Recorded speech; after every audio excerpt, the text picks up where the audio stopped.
Break के बाद आपका स्वागत है। आप देख रहे हैं कहानी कुर्सी की। बात करेंगे महाराष्ट्र की, जहां विधानसभा चुनाव की तैयारियों में हर एक दल लग चुका है और अपनी अपनी ताकत का एहसास कराने की कोशिश की जा रही है। बड़े बड़े नेता ग्राउंड पर जाकर अपने क्षेत्र में जाकर दौरे कर रहे हैं और ये पता लगाने की कोशिश की जा रही है कि किस जगह पर वो कितने मजबूत है।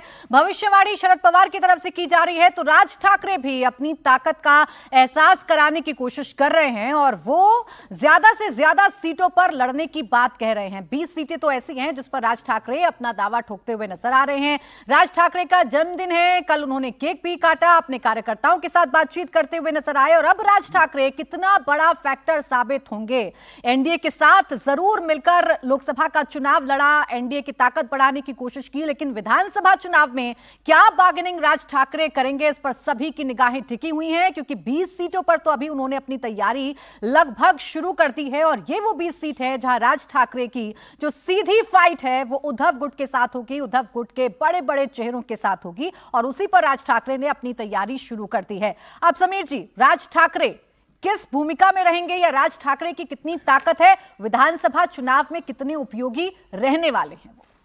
देखिए, राज ठाकरे की महाराष्ट्र में इतनी बड़ी ताकत है कि वो भारतीय जनता पार्टी को उद्धव ठाकरे के बराबर 9 सीटों पर लेकर आ गए। जो राज ठाकरे कहते थे कि बंबई की सारी सीटें में बीजेपी को जितवा दूंगा, मेरा नाम जुड़ने दीजिए, महाराष्ट्र नवनिर्माण सेना भारतीय जनता पार्टी को सीटें जितवाएगी, तो उस वहाँ पर जहाँ राज ठाकरे रहते हैं वहाँ भी भारतीय जनता पार्टी का उम्मीदवार हार गया है, वहाँ पर उद्धव ठाकरे का उम्मीदवार जीता है। और राज ठाकरे बताए कि वो एनडीए के साथ आए थे तो वो कितना प्रचार करने गए, कितनी गली घूमे, उनके बेटे कितने प्रचार करने गए, उनके पदाधिकारी कितने प्रचार करने गए। सिर्फ दिल्ली में आकर अमित शाह जी के साथ बुके के देके फोटो खिंचवा लेना और यह कह देना कि मैं एनडीए के साथ हूँ, भारतीय जनता पार्टी की सरकार बनाना है, वो मेरे जनता उसको वोट करे, ये बताता है कि राज ठाकरे का जमीनी स्तर नहीं। देखिए, राज ठाकरे फूका हुआ कारतूस है महाराष्ट्र के अंदर। एक समय लगता था कि राज ठाकरे अलग हो जाएंगे शिवसेना से तो बड़ी ताकत बनेंगे, उन्होंने महाराष्ट्र नवनिर्माण सेना बनाई। 2009 के चुनाव में उन्होंने शिवसेना को बहुत डैमेज किया था।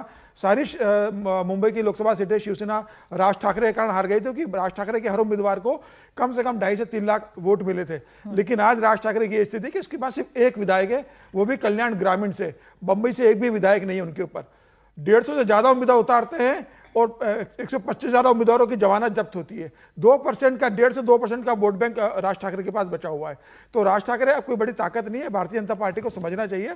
और राज ठाकरे अगर ये लगता है कि वो अगर 30 सीटों पर उम्मीदवार उतार देंगे और 35 सीटों पर उतार देंगे तो भारतीय जनता पार्टी को कहना चाहिए। नहीं, अभी तो जो जानकारी है 20 सीटों को लेकर बातचीत चल रही है और ये 20 सीट ऐसी हैं जो खासकर सीटें मुंबई में पड़ने वाली हैं। मुंबई क्षेत्र की ज्यादा से ज्यादा सीटों पर राज ठाकरे अपने उम्मीदवार। राज ठाकरे को एक भी सीट नहीं देना चाहिए मुंबई के। राज ठाकरे की अब हैसियत नहीं रही कि वो भारतीय जनता पार्टी को किसी सीट पर हरा चुके। क्या राज ठाकरे पहले से चुनाव नहीं लड़ रहे? 2009 का चुनाव उन्होंने लड़ा, 2014 का उन्होंने चुनाव लड़ा, 2019 में उन्होंने चुनाव लड़ा विधानसभा का। क्या राज ठाकरे ने भारतीय जनता पार्टी को कोई नुकसान पहुंचाया है? एक भी ऐसी सीट नहीं जहां भारतीय जनता पार्टी राज ठाकरे के कारण हारी हो। तो मुझे लगता है कि भारतीय जनता पार्टी को अनावश्यक रूप से राज ठाकरे को बहुत ज्यादा महत्व नहीं देना चाहिए। आपने उसको एनडीए में लेकर आए, उनका क्या सहयोग से आपको बंबई में कितना बेनिफिट मिला ये लोकसभा में आपको दिख गया है। राज ठाकरे को लेकर भारतीय जनता पार्टी अपने पैर में कुल्हाड़ी मारेगी, जैसे अजित ठाकरे भारतीय जनता पार्टी के लिए, अजित पवार भारतीय जनता पार्टी के लिए बोझ बन रहे हैं। राज ठाकरे दूसरे बड़े बोझ शामिल होंगे। कैसे सीटें भारतीय जनता पार्टी देगी? जितने राज ठाकरे, अजित पवार, इनको भारतीय जनता पार्टी जितना सीट देगी। अब तो रामदास आठवले कल बोल रहे थे कि मैं मंत्री बन गया हूं, हम भी गठबंधन के सहयोगी है, 10 सीट मुझे भी चाहिए वहां पर हमारे दलित लोगों को देने के लिए। तो भारतीय जनता पार्टी का सबको सीटें ही बांटती रहेगी। भारतीय जनता पार्टी को मुझे लगता है समय आ गया है कि ऐसे लोगों को जो सिर्फ स्वार्थ से पार्टी से जुड़ रहे हैं उनसे दूरी बनाए। भारतीय जनता पार्टी का कैडर मजबूत है, राष्ट्रीय संघ मजबूत है, वहां पर देवेंद्र फडणवीस का 5 साल का किया हुआ काम वहां पर बहुत मजबूत है। भारतीय जनता पार्टी अपने दम पर 228 सीटों पर देखिए, वर्ली, दादर, दिंडोशी, वर्सोवा, ये वो सीट हैं जिस पर राज ठाकरे चाह रहे हैं कि उनके कैंडिडेट्स उतरें और बीजेपी से बातचीत उन्होंने शुरू कर दी है। राहुल जी, क्या बीजेपी इस स्थिति में रहेगी या राज ठाकरे इतने महत्वपूर्ण हैं, इतने बड़े कद के नेता महाराष्ट्र में हो सकते हैं कि वो उद्धव ठाकरे का जो बढ़ता कद है या जो अपना लगातार वो जनाधार बढ़ा रहे हैं उसमें कोई डेंट मार सकते हैं, उनके वोट बैंक में सेधमारी कर सकते हैं? मुझे ऐसा बिल्कुल नहीं लगता है। एक तो राज ठाकरे पहले तो ये तय करें कि वो इंडिपेंडेंटली चुनाव लड़ना चाहते हैं या वो बीजेपी के साथ चुनाव लड़ना चाहते हैं। उनके अलग अलग बयान आते रहते हैं। अभी भी ये बात हो रही है कि मैं 250 सीटों पर लड़ूंगा, मतलब अलग अलग के कुछ बयान आते हैं कि 225 सीटों पर लड़ेंगे। तो पहले ये तय कर लें कि वो अकेले चुनाव लड़ेंगे अपनी पार्टी के एमएनएस की तरफ से या फिर वो बीजेपी के साथ चुनाव जाके लड़ेंगे। तो और दूसरा, जैसे कि समीर बोल रहे थे कि बीजेपी के लिए ज़्यादातर ये जिस तरह के जो सहयोगी दल हैं ये लायबिलिटी होते जा रहे हैं। हम शुरू से ये कह रहे थे कि बीजेपी अगर खुद अपनी ताकत पर अकेले चुनाव लड़ेगी तो उसके लिए ज़्यादा बेहतर होगा। अगर वो जिस तरह से उन्होंने या तो अजीत पवार के साथ चुनाव लड़ा तो कोई फ़ायदा नहीं हुआ, मुझे नहीं लगता कोई फ़ायदा हुआ है। दूसरी तरफ जिस तरह की मुंबई की अगर सीटों की बात करें तो मुंबई की सीटों में इस बार बड़ा जिस तरह का चुनाव हुआ है, जिस तरह से लोगों ने वोट किया है, जैसे नॉन मराठी, ये बोला जा रहा है कि नॉन मराठी और नॉन हिंदी स्पीकिंग लोगों ने जो है वो उद्धव ठाकरे के लिए वोट किया, ये बोला जा रहा है, मेरे को नहीं पता कि ये सही है या गलत है। तो और मुस्लिम समुदाय ने वोट किया, इस कारण से उनको बहुत ज़्यादा सफलता मिली है। तो खैर इन सब चीज़ों का ध्यान रखना होगा। दूसरा, राज ठाकरे जो है वो वही चीज़ें करते हैं, जैसे वो मराठी अस्मिता की बात करते हैं, वो मराठी लैंग्वेज को लेकर डिवाइड पैदा करते हैं, तो ये सारी उनकी पॉलिटिक्स रही है। ऐसी पॉलिटिक्स वाले के मतलब जो पार्टी है उसको क्या बीजेपी अपने साथ रखना चाहेगी, ये भी एक बीजेपी के लिए सवाल है। अब देखिए, बीजेपी कमजोर तो हुई, बीजेपी को नुकसान का सामना भी लोकसभा चुनावों में करना पड़ा है। ऐसे में राज ठाकरे अपने रंग दिखाने की कोशिश कर रहे हैं। शरद पवार अब अपने गढ़ में जा रहे हैं, वहां पर बैठकें कर रहे हैं। बारामती जो क्षेत्र है वहां एक गांव में जाते हैं, भविष्यवाणी कर रहे हैं कि 4 से 6 महीने का समय दीजिए, हम सरकार बदल देंगे। यानी इन विधानसभा चुनावों में अपनी जीत का दावा शरद पवार कर रहे हैं, अपने पूरे गठबंधन की जीत का दावा शरद पवार करते हुए नजर आ रहे हैं। और हर्षवर्धन जी वो तो मोदी की गारंटियों का भी अब जिक्र कर रहे हैं, वो तो कह रहे हैं नैतिक आधार ही नहीं है। वही बात दोहरा रहे हैं जो पूरा विपक्ष दोहराता है कि नैतिक आधार है नहीं पीएम के पास, कि वो प्रधानमंत्री की शपथ उन्होंने ली है। देखिए, एक तो कई बार कहा जाता है ना कि बहुत तोल मोल के बोलना चाहिए, और शरद पवार जैसे ही कहेंगे नैतिक, तो नैतिक शब्द सुनते ही लोग या तो ठठाकर हंस पड़ेंगे या लोग कहेंगे अरे आप भी। शरद पवार नैतिकता की बात कर रहे हैं। जिस व्यक्ति का पूरा राजनीतिक जीवन ही, जिन्होंने अपनी ही गुरु की सरकार गिराकर सबसे कम उम्र का मुख्यमंत्री बनना ये एक तमगा ले लिया, उनके साथ विश्वासघात किया, धोखा किया, वो शरद पवार नैतिकता की बात करेंगे? जो शरद पवार अनैतिक तरीके के काम करते हुए अपने आप को महाराष्ट्र का चाणक्य कहलवाते हैं, वो शरद पवार नैतिकता बताएंगे? और इस देश में मैंडेट से तय होता है कि किसको नैतिक अधिकार है, मैंडेट तय करता है किसको नैतिक अधिकार नहीं है। महाराष्ट्र में कुछ सीटें जीत लेना, महाराष्ट्र में कुछ सीटों पर सफलता अर्जित कर लेना, और भारत का इतना बड़ा देश, उसमें इतने राज्य, इतने केंद्र शासित प्रदेश, दोनों का बड़ा फर्क है। पवार साहब की मुश्किल ये, जो अजीत पवार ने कहा था जब दोनों पार्टियां अलग हुई थी, तो दोनों अलग अलग जगह पर अपनी अपनी पार्टी का जब 2 हिस्से में ले गए तो एक बात कही, तो अजीत पवार ने एक बात कही थी कि आप जरा सोचिए कि ममता बनर्जी ने सरकार बना ली, केसीआर ने सरकार बना ली, नीतीश भी मुख्यमंत्री बन जाते हैं, दूसरे लोग भी बन जाते हैं, आप क्या कर रहे थे? आप पश्चिम महाराष्ट्र से आगे की पार्टी नहीं बन पाए, और आप नरेंद्र मोदी के लिए ऐसी टिप्पणी कर रहे हैं जिसने भारतीय जनता पार्टी का रिकॉर्ड बना दिया, लगातार तीसरी बार सरकार बनवा दी, ये कोई नहीं करा पाया। तो मुझे लगता है कि नैतिक अनैतिक के चक्कर में नहीं पड़ना चाहिए, लेकिन हां, उनको थोड़ी ऊर्जा मिली है और उस ऊर्जा के आधार पर वो ये सारे बयान दे सकते हैं। भारतीय जनता पार्टी को मूल बात समझनी होगी। मूल बात क्या है? भाजपा किसी बैसाखी के सहारे महाराष्ट्र में बढ़ेगी नहीं, घटेगी, नंबर 1। नंबर 2, ये अगर उसको कोई सहयोगी चाहिए तो उसका एकमात्र सबसे बेहतर सहयोगी उद्धव ठाकरे वाली शिवसेना हो सकती है। नंबर 3, ये अगर अहंकार आड़े आ रहा है या कोई और चीज स्थिति बन रही है, मुख्यमंत्री की कुर्सी बन रही है, नहीं जा सकते हैं, तो जो यथा स्थिति है उसमें माइनस अजीत पवार उनके लिए सबसे बेहतर होगा। और नंबर 4, ये आप अपने एजेंडे को लेकर आगे चलेंगे तो आपके जो समीकरण है वो दुरुस्त हो जाएंगे, लेकिन अगर दूसरे किसी समीकरण पर आप पड़ेंगे तो वो आपके लिए हितकारी नहीं होगा। अजीत पवार बैकफायर कर चुका है। अजीत पवार ने बैकफायर किया, अपनी पत्नी को वो राज्यसभा भेज रहे हैं बारामती की सीट से। इस बार कहा जा रहा है कि जो परिवार का ही कोई सदस्य है, युगेंद्र परिवार का नाम सामने आ रहा है कि वो चुनावी मैदान में हो सकते हैं, अजीत पवार को टक्कर उनकी तरफ से दी जा सकती है। संगीत जी, लेकिन अजीत पवार को माइनस करना क्या अभी की सिचुएशन में बीजेपी के लिए आसान होता नजर आ रहा है? कहीं ऐसा तो नहीं कि यूज एंड थ्रो वाला जो एक नैरेटिव है वो शुरू हो जाए महाराष्ट्र में? मुझे लगता है कि ये जितना जल्दी कर दें उतना अच्छा है। अजीत पवार के आने से भारतीय जनता पार्टी की छवि खराब हुई है, और जब आपकी छवि खराब होती है तो फिर उसकी बहुत बड़ी राजनीतिक कीमत चुकानी पड़ती है। अब आप लालू प्रसाद यादव को आप लेकर के अपनी पार्टी में ले आए, जिनको आप जिंदगी भर आप गाली देते रहें कि ये आदमी चोर है, ये आदमी घपला है, ये स्कैम कर चुका है, और उसको एकाएक आप पार्टी में लेकर के आ जाते हैं। तो ऐसी स्थिति में आपका अपना व्यक्ति पूछना चाहता है, आखिर देखिए विचारधारा की लड़ाई जमीन पर लड़ता कौन है? ये नेता नहीं लड़ते हैं।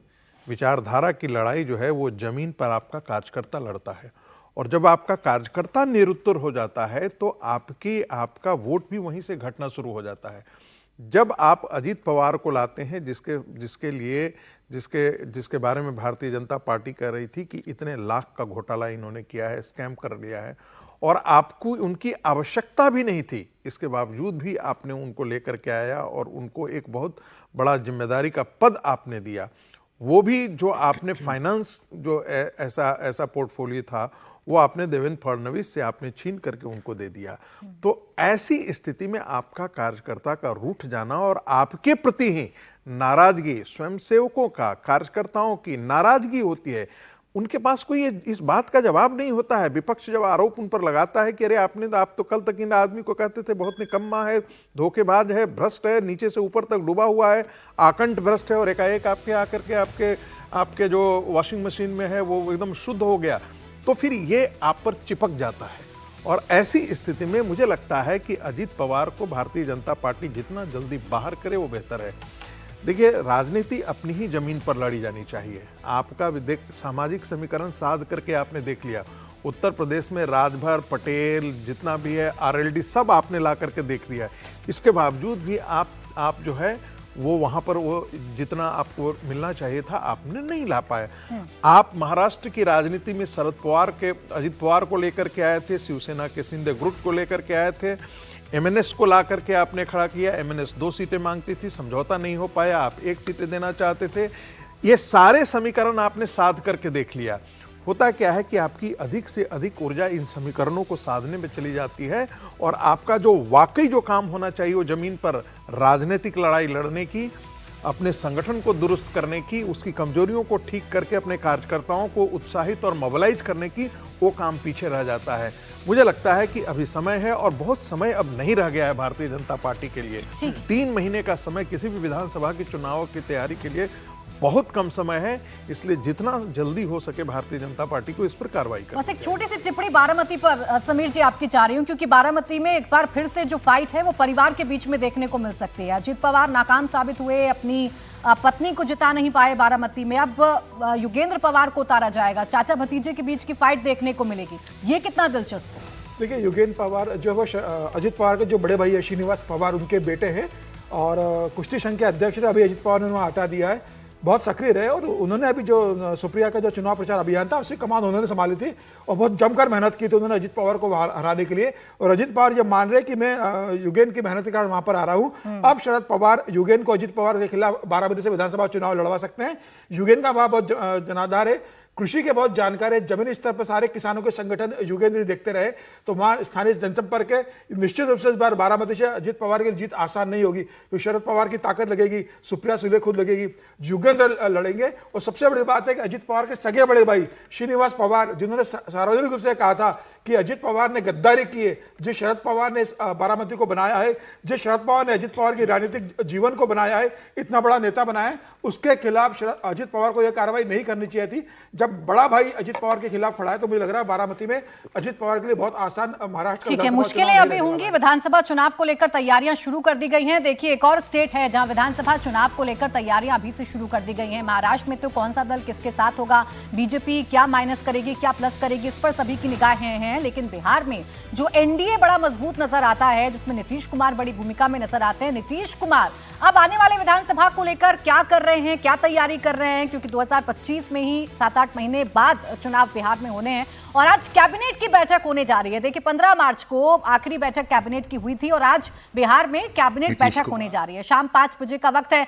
सभी की निगाहें इस बात पर टिकी हुई हैं कि आज जब केंद्र में नई सरकार बन चुकी है, तो बिहार में कैबिनेट की बैठक में क्या बड़ा फैसला लिया जाएगा, कौन से प्रस्ताव होंगे जिन पर मुहर लग सकती है, रोजगार को लेकर क्या कर सकते हैं, क्या मैसेजिंग नीतीश कुमार देने की कोशिश करेंगे आज अपनी इस कैबिनेट बैठक के जरिए। संगीत जी, देखना तो यही दिलचस्प है ना। अब सबसे बड़ा मुद्दा रोजगार का रहा, तेजस्वी ने बुनाने की कोशिश की, लेकिन वो फैक्टर नीतीश के पाले में चला गया। अब इसी दिशा में काम करते हुए नजर आएंगे नीतीश कुमार। मुझे लगता है ये बहुत महत्वपूर्ण विषय है और आपने देखा होगा कि जो चुनाव के दरमियान जो है वो तेजस्वी बार बार यही कह रहे थे कि जो 30 लाख नौकरियां वगैरह हैं ये सब हमारे कारण हुआ संभव हो पाया था। नीतीश तो पहले भी मुख्यमंत्री थे और भारतीय जनता पार्टी के साथ मुख्यमंत्री के रूप में काम कर रहे थे।